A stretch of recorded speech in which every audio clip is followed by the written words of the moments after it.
Hello, my name is Julia. And my name's Nicole. Welcome to the BBC School News Report. Our first interview will be with Sam Addo, the director and producer of the film Cards on the Tables, which was partly filmed in our school. Let's see it.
Hi, I'm here with Sam Addo, a producer-director of an up-and-coming film, Cards on the Table. So, can you tell us more about this film? Yes, indeed I can. Cards on the Table is a British drama feature film. Essentially, it's a film about four lifelong friends and their journey in life. We touch on themes such as love, loss, failure and victories in life. It's a British cast. So, I understand that this was your first time directing and producing a feature film. Can you tell us how it felt? Oh man, it's undoubtedly the toughest thing I've ever done in my career. I've been producing and directing short films and different types of content, from music videos to TV pilots, for a number of years, and there gets a point in your creative life where you, if you're in the film sort of industry, there gets a point in your life where you got to make a decision whether you're going to stay at that level or step it up. And I decided to speak to some great creative friends and take a bold step and make a feature film. So yeah, it was tough, it was hard, but I think myself and the team, we all learned great lessons from the whole process. So we often hear about the lack of original films. Can you tell us what makes Cards on the Table different? Well, being from the UK, I have not really come across many films that reflect and show a true sense of community by way of diversity and also disability. Our film is very diverse and disability aware.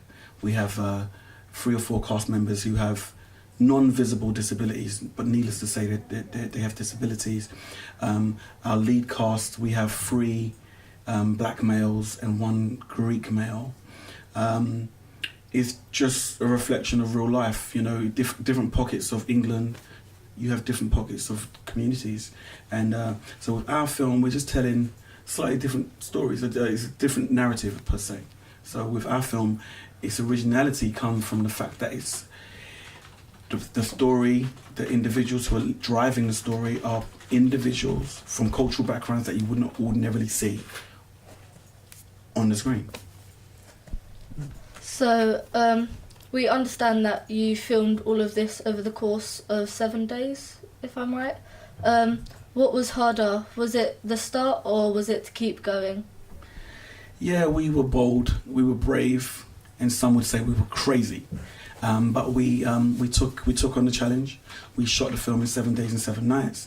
The whole process was tough from beginning to end, but I wouldn't change anything. I think everyone involved were amazing, and we all really learned a lot on the whole process. It's not something I'd do again. I definitely would not advise trying to shoot a feature film in 7 days, but it was an incredible experience.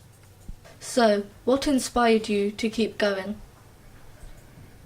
I'm the kind of individual that when I start something, I gotta finish it. So we started it, so we had to finish, you know. And I had a lot of people sort of counting on me and the team, you know. Making a film is a team sport as such. There was a lot of us involved. There's a lot of first-time actors and actresses in the film, and I'm not in the business of letting people down at all. You know, we have a story to tell. So it's hopefully a refreshing one. And so, you know, I'm opposed to the norm, as it were. So in the UK, there's generally lots of sort of urban street type, culture type films, and we wanted to change the narrative. So that was really important to me in particular. So this is one of the things that would really spur me on when things were becoming really tough and when we were all really tired. We just knew this is not going to reinvent the wheel, but it's definitely going to be something slightly different. So let's keep on pushing, you know? What would you say to any budding film producers? I mean, I would say the internet is there. I would say access to equipment, you know, cameras are a lot cheaper than they were. So the time is now, you know, get out and do something. Talk is cheap, you know, get writing, get filming, get posting, get sharing, you know, build your audience and take it from there. Don't give up. Thank you for coming back to Eastlea Community School, Sam. So, is there any information that we could get on the internet? Absolutely. Before I give you that information, can I just take this moment to thank the whole staff, all of the young people that helped us on this film right here at Eastlea School. So thank you very much, guys. To keep up to date with our film Cards on the Table, please visit www.cotfilm.com. Thank you.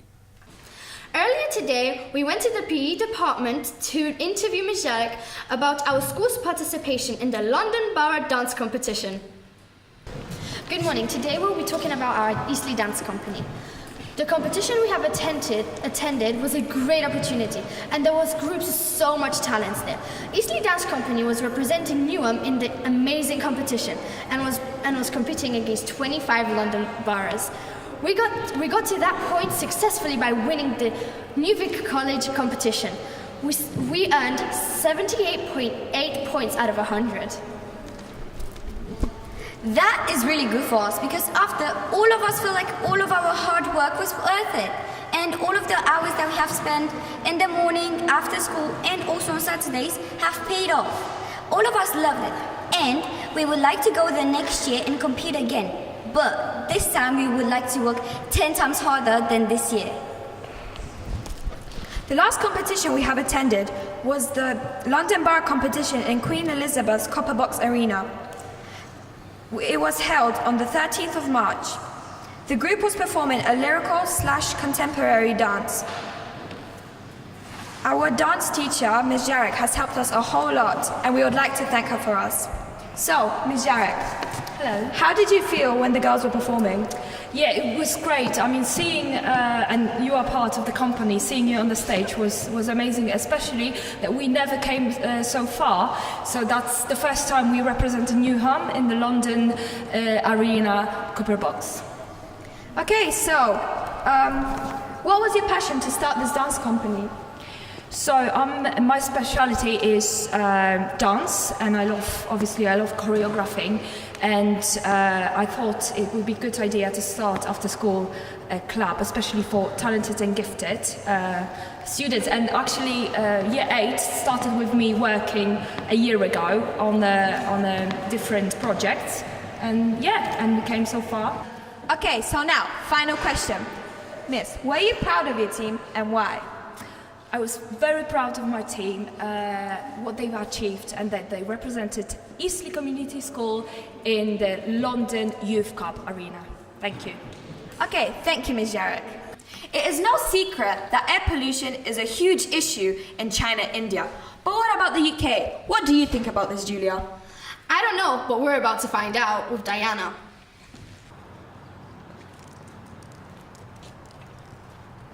Hello, I'm standing here outside of Eastlea Community School on this lovely day. But really, how clean is our air? Information from the World Health Organization suggests that 1 out of 8 deaths are caused by air pollution. In London, over 10,000 deaths per year are linked to this. So what causes air pollution? Well, there are three main factors: nitrogen dioxide, PM2.5, and PM10.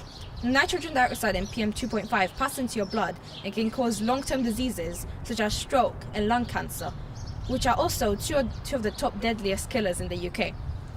Apart from that, there is also the PM10, which sticks into your lungs from the air. At Eastlea, we carried out some research to see how high our pollution level was. To do this, we used our air pollution monitors. Now, our results were pretty high, and Eastlea is not on the main road, so imagine what other schools could be going through.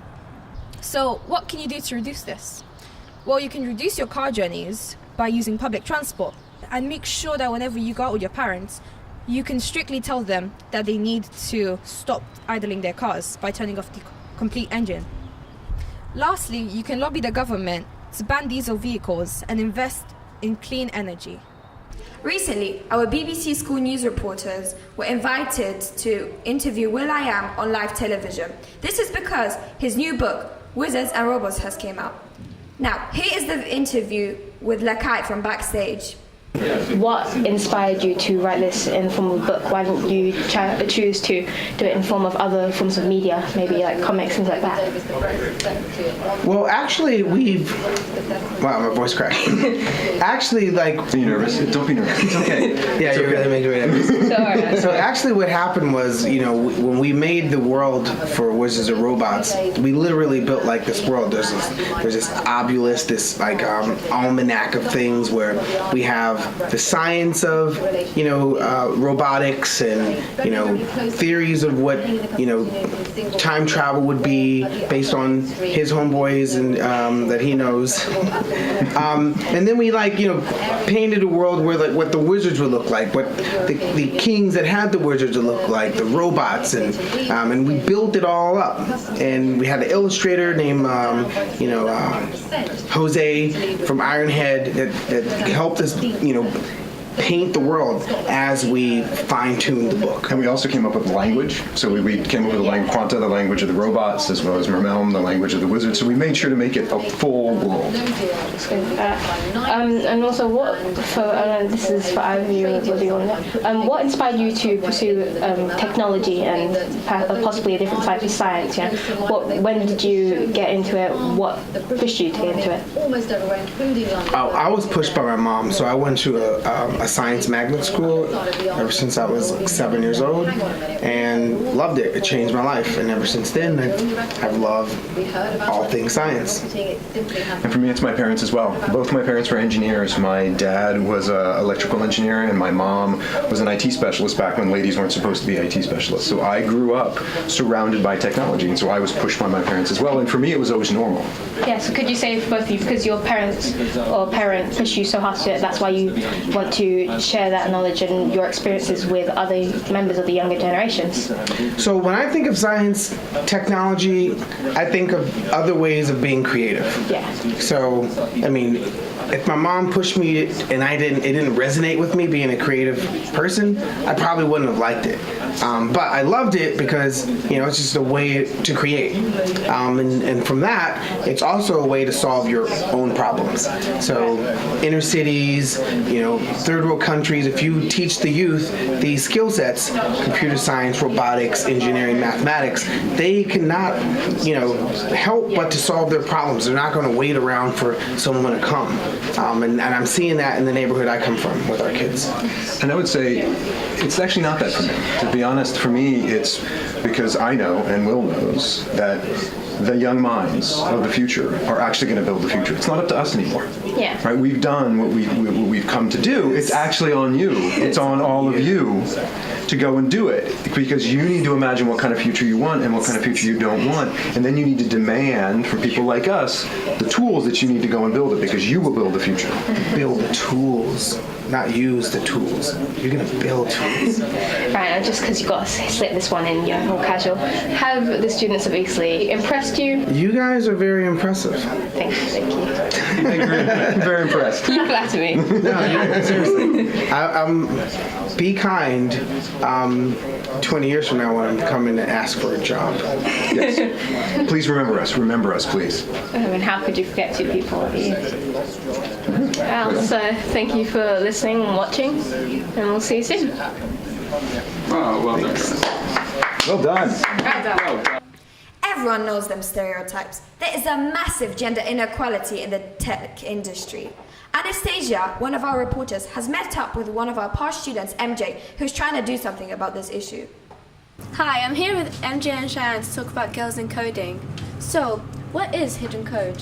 Hidden Code is a startup that MJ and I founded. So it's initially to inspire young girls into the world of tech. So we go to secondary schools and our target market is Year 9 girls, and we do Python workshop to get them a feel of what computer science is about. You inspire many young girls to get into coding, but what inspired you?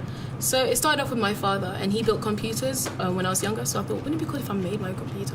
And then I came to Eastlea, and then I got involved in BBC School Report, where I interviewed the CEO of Moshi Monsters, and then I got invited to the BBC and got involved in Make It Digital, and then I went to Ada, where now I study computer science. What are your plans for the hidden code and as well for the workshops? So the girls we inspire, we intend to let them run the workshop as well, so they can inspire the other generation of girls. Thank you, that's all for today. Through the ages, primary school kids were worried about getting their money stolen in secondary school.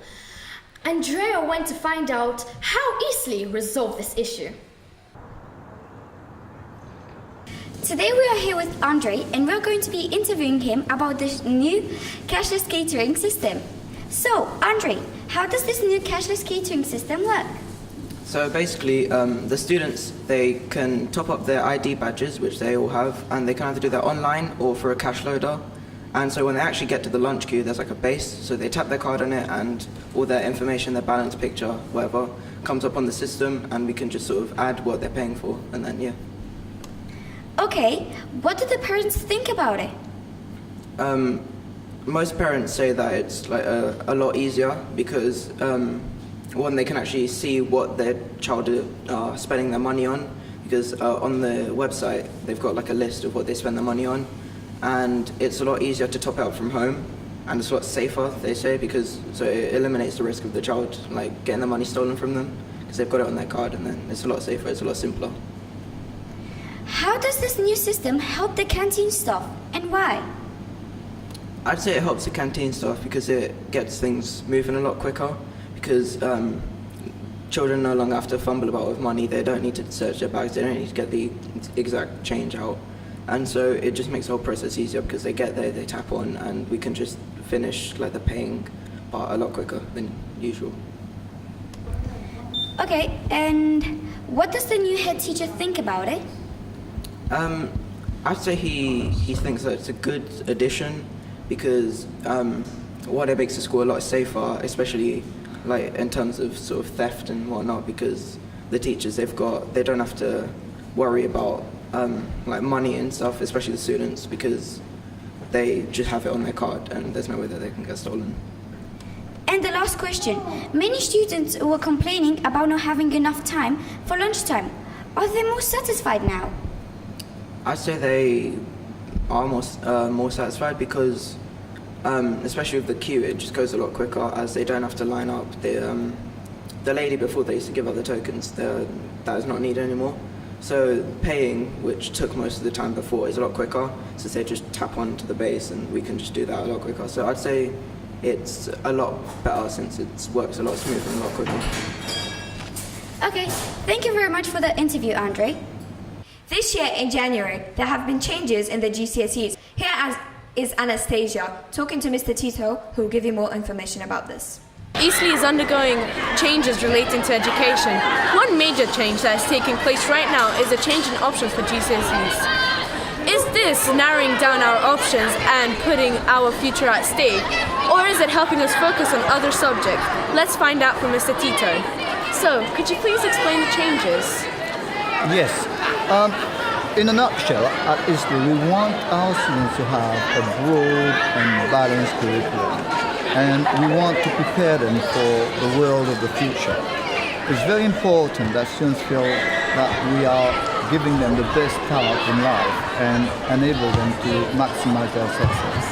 So doing so means looking at our option process, like many schools across the country, and be able to offer them the best curriculum possible. So how do the parents feel about this? Well, that's very interesting. We had a survey done during the evening, and nearly 75 to 80% of the parents who responded to our survey are actually supporting this process. And they are very in favour of the changes that Mr. Gila is bringing in, and the fact that they are understanding of the far-reaching implications that this can have for the school and for the students that is going to school. And finally, do you think that these changes will help students progress in their future and help them get more and better careers? Absolutely. I believe that our vision for this school is obviously for students to manage the best possible outcome that they can possibly achieve, but also to prepare them for the world of work. And with giving them the opportunity to achieve mastery in each and every subject, we believe that we're going to be making the highest impact on their future lives. So we feel very passionate and enthusiastic about the change that's coming ahead. Thank you, that's all for today. Back to the studio. One of Eastlea's biggest changes was the change in our head teachers. Here's Shannon interviewing Mr. Gillette. One of the biggest things that has happened is that Eastlea has got a new head teacher. Here I am with Mr. Gillette. Hello, sir. Hello. What I would like to know, what has your experience been like since you've been here? It's really good. It's been very hectic. There's lots to do, but the students are wonderful, the staff are very supportive, the parents are equally supportive. It's a wonderful site, the school. We've got such a lot of space, we've got fantastic facilities. It's been a very, very positive start. Just wish there were a few more hours in the day. What are your future plans for the school? Well, we're going to build on the successes and we're going to improve things that need improving. We're going to work with the students and raise achievement, really. So it's a very caring school and there's lots of activities where we look after students.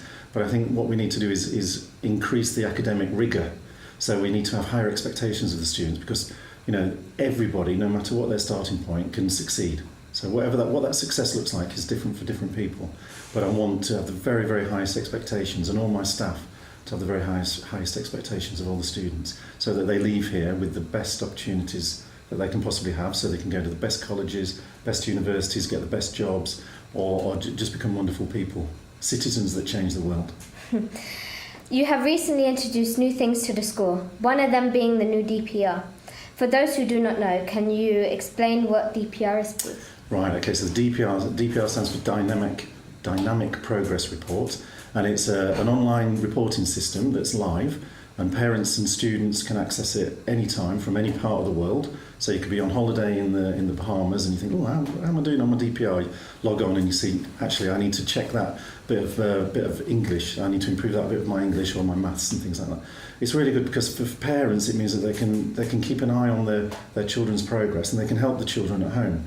You can pre-learn things. You don't have to wait for the teachers to tell you what to do because it's all against key objectives, and it's the 10 key things that you need to do to be successful depending on your starting point. So it's really, really innovative. It means that it empowers students, it empowers teachers, parents. So when you come to a parents' evening, as a parent, you usually get a report that is about 4 or 5 weeks out of date. Now, parents can come having looked at the DPR, or they can be looking at the DPR on their phone as they're talking to the teachers, and it's all live. So it's all about now, and not what's gone on in the past. And then we look into how we can improve it and how can we make the students' progress improve. Really, that's what it's all about. There is also new live feedback. Can you please elaborate on what this is? Right. Okay. So historically, marking teachers would wait until the students had done 2 or 3 weeks of work, and then they would carry their books home, so like 100 books, carry them home, and then spend all weekend marking them, and then they'd give the books back to the students, and then the students would look at it and think, oh, that's nice, but actually they can't do anything about it because they've already moved on to a different topic or a different theme in their lessons. So live marking is where the teacher walks around against key objectives, target marking and things like that, so the students know exactly what it is that they're supposed to be doing. And then the teacher walks around while they're working and just writes very simply T1, so target 1, or T2 for target 2, and then the student has to improve the work there and then. So the marking actually makes the student improve. So it's not, we call it 2 weeks too late if it's marked at home, and it's all about things being purposeful and live and making an impact. So the marking should mean that you have to do something about it, and then you improve as a student. Thank you. Welcome. This has been a wonderful and eventful year, and making this BBC School News report was very stressing, but also very rewarding. I'm Nicole. And I'm Julia. Thank you for tuning in. Bye!